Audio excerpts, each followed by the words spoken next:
I caught her cheating right there in our living room in Boise, Idaho, the air thick with the stale scent of last night's takeout pizza. My wife, Emily 35, a knockout with legs that could stop traffic and auburn hair that shimmered like a goddamn sunset, was sprawled on our beige sectional, giggling at her phone.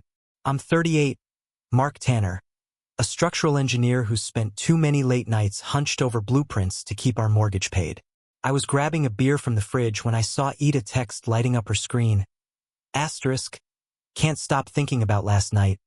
Babe, that saxophone solo wasn't the only thing that hit the high notes. Asterisk sent from Ron Music Shop. Ron fucking Kessler, the sleazy 50-something owner of Kessler's Instrument Emporium downtown. My stomach dropped like a lead weight. She didn't even notice me standing there, frozen, the Coors Light sweating in my hand. I didn't say a word. I just turned around, walked upstairs, and started planning. I'd always thought Emily, a part-time yoga instructor with a body sculpted like a goddess, was happy. We'd been married 8 years, no kids her choice, not mine, and I figured we were solid. Boise's a small city, big enough to have a pulse but small enough that secrets don't stay buried long. I'd seen Ron around, a paunchy guy with a graying ponytail and a grin that screamed midlife crisis, always strutting around his shop like he was Springsteen reincarnated. Now I knew why Emily had been taking saxophone lessons every Thursday night for the past 6 months. I wasn't about to confront her, not yet. I needed proof, and I needed to know how deep this shit went. The next morning, I acted like nothing happened. "Morning, Han," I said, pouring coffee into my thermos, watching her glide into the kitchen in a tight tank top that hugged her curves like a second skin. She flashed me that $1,000,000 smile, her green eyes sparkling, and I almost forgot the knife twisting in my gut. "Morning, babe," she chirped, oblivious. I kissed her forehead, grabbed my keys, and headed to work. But I wasn't going to the office. I called in sick and drove straight to Kessler's shop on Main Street. The bell jingled as I stepped inside, the air heavy with the smell of polished wood and brass. Ron was behind the counter, chatting up a customera wiry guy in his 20s with a man bun and a guitar case slung over his shoulder. I hung back, pretending to browse the drum kits, when I spotted her. Lisa Caldwell, 42, a leggy blonde real estate agent with a tan that screamed too many hours by the pool. She was Boise's gossip queen, always sniffing out dirt, and she'd sold us our house 3 years back. She didn't see me at first, too busy flirting with Ron, twirling a lock of hair around her finger. "You're still coming to the open mic tomorrow, right?" she purred, leaning over the counter so her blouse strained against her chest. Ron grinned. "Wouldn't miss it, darlin'. You bringing that voice of yours." I clenched my fists. Was he screwing her too? I slipped out before anyone noticed me and sat in my truck, mind racing. Emily wasn't just cheating, she was part of some tangled web I didn't understand yet. That night, I played dumb again. "How was your day?" I asked over dinner steak and mashed potatoes, her favorite. She shrugged, pushing her food around. "Fine. Taught a class. Ran some errands." Her phone buzzed on the table. She snatched it up too fast. "Who's that?" I said, casual as hell. "Just a client," she mumbled, typing back. I didn't push it, but I saw the flush creep up her neck. The next day, I tailed her. She left the house at 6 p.m., claiming she had a late class. I followed her silver Honda Civic in my beat-up F-150, keeping my distance. She didn't go to the yoga studio. She parked outside Kessler's shop, the neon closed sign flickering. I watched her slip inside, and 10 minutes later, Ron's black Mustang pulled up. My blood boiled. I wanted to storm in, smash his smug face into a trumpet, but I held back. I needed more. That's when I called Jake Russo, 45, my oldest friend and a private investigator who'd seen more shit than a sewer worker. We met at O'Malley's Pub, a dive bar on the edge of town, the kind of place where the jukebox still played Johnny Cash. Jake's a burly guy, ex-cop, with a scar across his left cheek from a bar fight he won't talk about. "You sure about this, Mark?" he said, nursing a whiskey. "Once you know, you can't unknow it." I slammed my beer down. "I need to know, Jake. Everything." He nodded, no judgment. "Gimme a week." 3 days later, Jake called me to his officia cramped room above a pawn shop, littered with coffee cups and cigarette butts. "It's bad, man," he said, sliding a manila folder across the desk. Photos spilled out.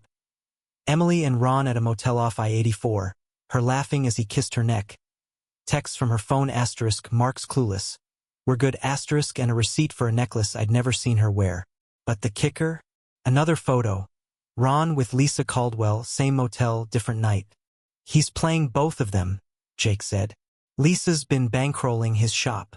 Emily's just his side piece." I felt like I'd been sucker punched. "What about Emily? She know about Lisa?" Jake shrugged. "Doubt it. She's too wrapped up in the thrill." I thanked him, paid him cash, and drove home, the folder burning a hole in the passenger seat. That night, Emily came home late, her hair tousled, lips glossy. "Long class?" I asked, voice steady. She nodded, avoiding my eyes. "Yeah, exhausting." I let it slide, but I was done pretending. The next twist came Friday night at the open mic Lisa had mentioned. I showed up at the Blue Note, a gritty bar downtown, blending into the crowd of hipsters and drunks. Emily was there, front row, her slim frame draped in a black dress that clung to her hips like a lover's hands. Ron took the stage, saxophone in hand, wailing out a sultry tune. Lisa was at the bar, sipping a martini, eyeing him like a hawk. Then I saw Jake walk in unplanned. He spotted me, gave a nod, and slid into a booth. "What the hell you doing here?" I hissed, joining him. "Following a hunch," he said. "Lisa's husband hired me too. Thinks she's cheating." Holy shit. The plot thickened faster than Idaho potato soup. I watched Emily clap for Ron, her smile radiant, while Lisa glared daggers at her from across the room. Then it happened. Lisa marched over, grabbed Emily's arm, and yanked her outside. I followed, staying out of sight. "You think you're special?" Lisa snapped, voice sharp as broken glass. "He's been screwing me for a year." Emily's face crumpled. "What?" he said. Lisa laughed, bitter. "He says a lot of things, honey. You're just the flavor of the month." I should have felt vindicated, but all I felt was empty. Emily stormed off, tears streaming, and I tailed her home. When she walked in, I was waiting, the photos spread across the coffee table. "Mark?" she gasped, paling. "What's this?" I stood, voice low. "You tell me, how long you been fucking Ron?" She froze, then crumpled onto the couch, sobbing. "It was a mistake. Don't know why I did it." I didn't yell. I just stared at her, this woman I'd loved, now a stranger. "And Lisa," I said. Her head snapped up. "Lisa?" "Yeah," I said, tossing the motel photo at her. "He's banging her too." She looked like she'd been slapped. "I didn't know," she whispered. I grabbed my keys. "I'm staying at Jake's tonight. Figure out what you want, because I'm done playing dumb." I left her there, the house silent except for her sobs. At Jake's, I crashed on his lumpy couch, staring at the ceiling. The next morning, Emily texted, "I'm sorry. Can we talk?" I didn't reply. Then Jake dropped another bomb. "Lisa's husband confronted Ron last night. Beat the shit out of him. Cops got involved." I almost laughed. Karma's a bitch.